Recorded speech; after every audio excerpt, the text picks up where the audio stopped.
Now, where do bucks bed? It's a really important question, and I think before we talk about hunting season, which is all that matters really, but to understand where deer bed during the hunting season, I think it's critical that you understand where deer bed during the winter, spring, and during the summer. Because once you understand that, once you ask yourself, why are they here during the summer? Why are they here during the spring or winter? Then you'll understand the hunting season. And so it's that entire picture. And that's going back to, and we'll talk about it, that the hunting season bedding areas, that's what matters. That's where you can build a quality hunt, a quality herd, and rest assured, bucks will find that location, but where are they gonna bed? And we're gonna talk about that winter time. Bucks are focusing on thermal protection and of course food and browse. A lot of times though, think about a clear-cut area in public land where you have lots of regeneration, lots of woody browse and food. It's said in the late 1800s, early 1900s, deer didn't even have to move to go yard. They didn't go down to the deer yards from Lake Superior down to Lake Michigan because they had so much browse at every turn that they could just stop and feed. They actually didn't even need to go to the thermal protection because they had so much food to create energy to survive. They had that in the form of browse. No one's planting food plots, there's no ag fields. And so thermal cover and then high quality browse, if you get those two combined, that clear cut on public land and a hardwood knoll or ridge or flat next to a swamp that has cedar, maybe even red cedar down in Missouri, Iowa, locations where you have heavy conifer, maybe you have switchgrass in locations, or upland prairie mixes, upland mixes, early successional growth of shrubs, conifers, trees, hardwood regeneration, hills that block the wind. There's lots of combinations where you can have thermal protection and good food. And obviously, if you have a standing cornfield like we had this winter, we attracted a lot of deer. We found, it's interesting, I think we've only found one match shed, set of sheds, but we found 17 sheds altogether in this area and on the property. So, you know, we've had a lot of bucks, but we've only had one matching shed set. So that's a lot of bucks that were here because of that corn, and they can get out of the wind down in the hollows. And so they have that thermal protection. A lot of people think they need that south-facing slope, but if the winds are heavy from the south and it's 10 degrees, they need to get out of that wind. That's the most important. They don't sit there and soak in the sun like we think when we're sunbathing on a beach. It's not like that with deer. They need to get out of the wind. That's their biggest energy robber during the winter time, is that wind. Don't think about just cold temperatures. Think about that wind and what it does to you. And so when you combine high quality food, browse, thermal protection, be some outstanding locations for bucks to bed during the winter time. Now, they're always going to bed in a dry area. They're going to bed on a flat area. You know, we'll talk about all of that. They need side cover. That's important. But you have to have those basics of food and thermal cover first, and then they'll figure it out from there. Springtime, kind of a transition to the summer grounds. Think deer are everywhere then. They're really scattered. They're getting it out into the open fields. They're waiting for those growth, that really fresh green weed growth coming through in fields that aren't even maintained. There's an abundance of forage everywhere. They're living high in the hog. To me, it's like a happy time for them. They're out and the sun's beating down. We even see them out here. It even seems like they're playing when the sun warms up. They just have so much energy all of a sudden because everything they've been eating. We notice out here that even though we had plenty of corn, we had kernels on the ground and they're exposed, we go from having 12, 15 deer hitting the corn every night to 2 or 3 because they don't need that corn once it warms up. They're going and hitting that green stuff, or now they can get into the woody shrub tips or briars or locations where there's browse that's only 3 inches off the ground or 4 inches. They're living high in the hog. I've even seen it where I've had a client parcel where they had 40 deer on beans that stuck around in the wintertime until March. They're just hammering those beans, and that's why they're there. They have good thermal protection adjacent to that location. But then the following year, when it's a warm winter, those deer didn't need to leave their preferred fall grounds that have a collection of good browse and make it to that bean field. So the beans just rotted in the spring. So it kind of shows the importance of thermal cover, them enjoying their fall areas, those areas of spring green up. Again, those deer can be anywhere during that time. We noticed in the UP of Michigan when they're coming back from the deer yards, they were hitting the rye food plots, hammering that, and then as soon as it greened up, they were gone because they were spread out everywhere, back to their summer ranges. And so spring is a time of transition. I'd say that that first, the last few weeks of winter, a couple weeks, and then those first few weeks of spring are a real transition where they're everywhere, they're moving around, and then they get locked into their summer area. Bucks during the summer need high overstory and shade, almost the opposite of the type of cover they need during the winter time. That's why a lot of times where you find deer in the winter, they're not during the summer. Where you find deer in the spring, it's that transition between winter and summer. Different habitat types required for bucks. Does need thick cover year-round. They need thick cover for their fawning grounds. They need thick cover for winter, for protection, for hiding. Bucks need open cover. They prefer big open hardwoods where they're not smashing their velvet into regeneration and brush, so they can actually live in open areas, get shade, get that cool airflow. And then of course that's adjacent to high quality warm food. And what I mean by warm food, beans, alfalfa, hay, open fields, weedy food plots, they like that during the winter time. High volume, high quality food adjacent to poor hunting cover, hunting season cover, but preferred summer cover. And that's why bucks, when they go from winter to spring and then to summer, when they transition to hunting season, that's a special location.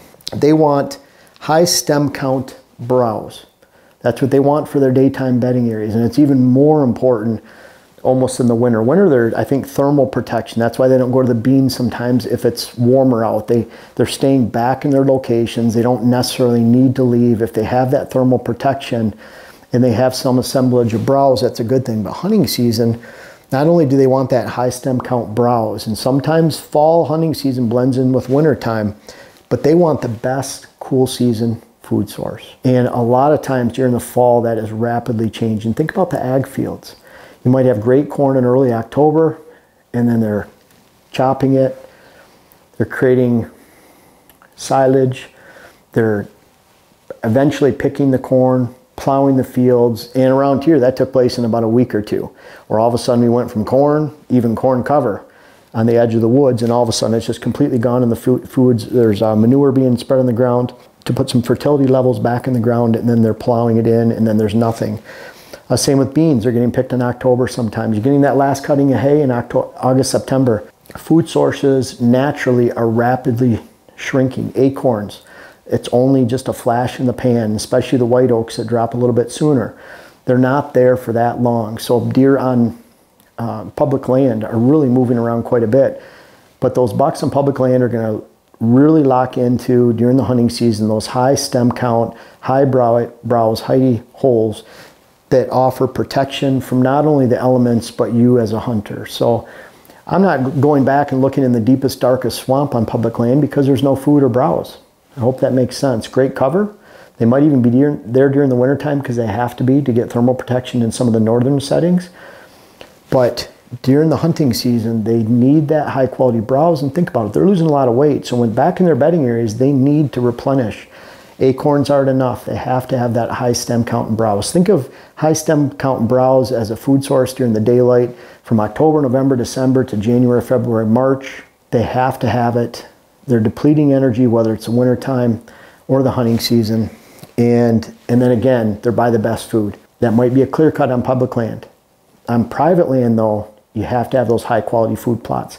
I always look for that base of green. Our green in Minnesota this year lasted all the way through January, February. The deer were still hitting the brassicas and the peas, the late planted beans and peas, the rye, and they're still hitting that green food source. And then we had the corn as an addition to that. We're going to spread that around our property a little bit more, so there's that corn is spread out, or food spread out a little bit better this year. But bottom line is, those bucks will move a long ways from their summer to hunting season grounds. And a lot of it boils down to exact opposite of cover that they need for those bedding areas. They need that high stem count that they can hide in, and that also creates that browse. And then they're going to be adjacent to the highest quality food sources that aren't hunter pressured. And that's key. Just because you have the greatest food in the area doesn't mean you're going to have the greatest attraction. You need to manage your level of hunting pressure, offer high stem count browse, great food sources on private land, find it on public land. That's the beauty of public land. Some locations where I hunt out in Pennsylvania, tens of thousands of acres. So if I find the food source of the moment, It could even be beech nuts in a lean acorn year. It could be acorns. It could be a white oak flat. Adjacent to a diversity of cover, then the game is always changing on public land. You're always looking, and you have a giant playground to play. Difference is on private land, you need to create it. And even if you have a couple hundred acres or 500 acres, it's hard to include all of this. And a lot of times between summer and hunting season, territories and bedding areas, this could be a difference of a mile to a mile and a half, which is common. We see that all the time. So think about hunting season. Yes, all the rest of this matters, but think about why they're in each area. Always ask yourself why, but winter, spring, summer. Why are they bedding in certain locations? And then hunting season. Just because you find beds in the summer, it's likely those bucks are not going to be there in the fall. There's always, you can never say never, but at the same time, very unlikely that the combination of summer quality habitat with open air, good airflow and shade and low stem count per acre is going to translate into a great hunting season property unless they just simply don't have another choice. I hope you understand all of this right here. It's very important to understand why they're moving from one to the other. And what I find is typically bucks will have about a mile to a mile and a half difference in if you consider their entire bedding range. And what I found is if you keep the consistency and quality of your bedding areas intact for the hunting season, if you keep those food sources on private land intact for the hunting season, meaning they're not overly pressured, you allow that pattern to continue every day. If you find that pattern on public land as it relates to clear cuts or acorns or that swamp edge, change of diversity, where you get more habitat types coming together, that's where you find the deer on public land, especially if it's remote. But if you find those conditions and you either create them on private land, find them on public land, then you'll likely find bucks for the entire hunting season, and you're going to be the one ultimately that hunts not only a quality herd, but you're provided a quality hunt at the same time. And that's what it's all about. You can't have one without the other. A lot of people say, well, I'm doing all these habitat changes, I'm creating a quality herd. Hey, if you're not the herd influencer, if you don't have a great hunt during the fall, you're not the herd influencer.